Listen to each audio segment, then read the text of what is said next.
तुम्हारी पानी पूरियाँ खाकर तो तबीयत हरी हो जाती है, ऐसी पानी पूरियाँ कैसे बना लेते हो? मेरे बाप दादा ने यही किस्म सिखाया है। दादा ने 4 का पहाड़ा पढ़ा तो बाप ने 8 का, और अब मैं 16 का पहाड़ा पढ़ रहा हूँ।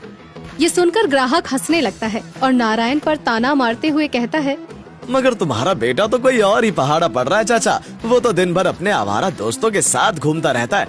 मुझे नहीं लगता कि वो तुम्हारा काम आगे बढ़ा भी पाएगा। उस नालायक का नाम मत लो।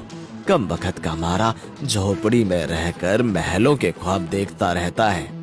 नारायण का बेटा मोहन बाप के पानी पूरी के काम को बहुत छोटा काम समझता था और इसीलिए शहर में जाकर कोई बड़ा काम करने की बात सोचता रहता था। मेरा सपना तो बहुत अमीर आदमी बनने का है, इसलिए छोटा मोटा काम तो मैं कर ही नहीं सकता।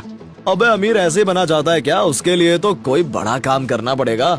अबे वही तो करने की सोच रहा हूँ। शहर जाकर कोई बड़ा होटल या रेस्टोरेंट खोलूंगा या फिर कपड़े का कोई बड़ा सा शोरूम चलाऊंगा।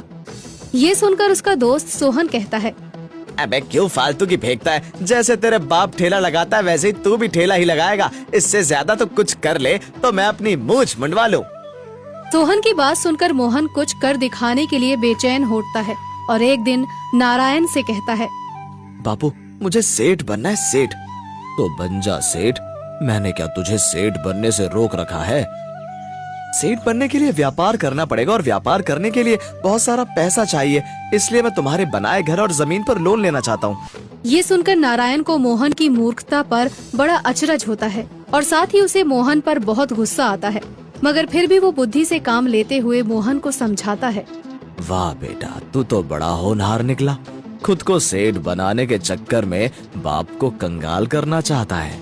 अगर तेरा धंधा नहीं चला तो चलेगा क्यों नहीं बापू? देखना एरोप्लेन की स्पीड से ऊपर जाऊंगा मैं। ना ना ना, पहले मुझे यकीन दिला, फिर चाहे जो करना। भले घर और जमीन पर लोन लेने के बजाय उन्हें बेच ही देना। ये सुनकर मोहन कुछ कर गुजरने के लिए व्याकुल हो उठता है और अपना सीना तान कर कहता है, तो ठीक है बापू, मैं पहले तुम्हें यकीन ही दिलाऊंगा। बताओ मुझे क्या करके दिखाना होगा? कुछ खास नहीं बेटा, बस 6 महीने मेरा पानी पूरी का ठेला चला कर दिखाना होगा तुझे। अगर तू इसे ठीक से चला पाया तो समझ ले, फिर तुझे सेठ बनने से कोई नहीं रोक पाएगा। मुझे मंजूर है बापू। उस दिन के बाद नारायण घर पर आराम करता है और मोहन गांव के बाजार में पानी पूरी का ठेला लगाने लगता है। शुरू के कुछ दिनों तक तो उसका काम में मन नहीं लगता, मगर फिर धीरे धीरे ग्राहकों के मुंह से अपनी प्रशंसा सुनकर उसका काम में मन लगने लग जाता है। अरे मोहन, तुम तो अपने बापू से भी स्वादिष्ट पानी पूरियां बनाते हो भाई। अरे रहने दो, क्यों झूठी तारीफ करते हो? कहीं मेरी तारीफ करने के लिए मेरे सयाने बापू से रिश्वत तो नहीं खाई है?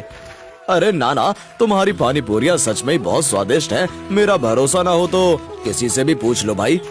धीरे धीरे मोहन पानी पूरी के काम में गहरी रुचि लेने लग जाता है और एक दिन मन ही मन सोचता है, हाँ, अब तो मैं बापू से शर्त जीत ही जाऊंगा, क्योंकि अब मेरा पानी पूरी का ठेला पहले से कुछ अच्छा चलने लगा है। यही सोचकर मोहन अपनी पानी पूरी के ठेले पर और अधिक ध्यान देने लगता है। उसकी बनाई पानी पूरियां लोगों को खूब पसंद आने लगती हैं।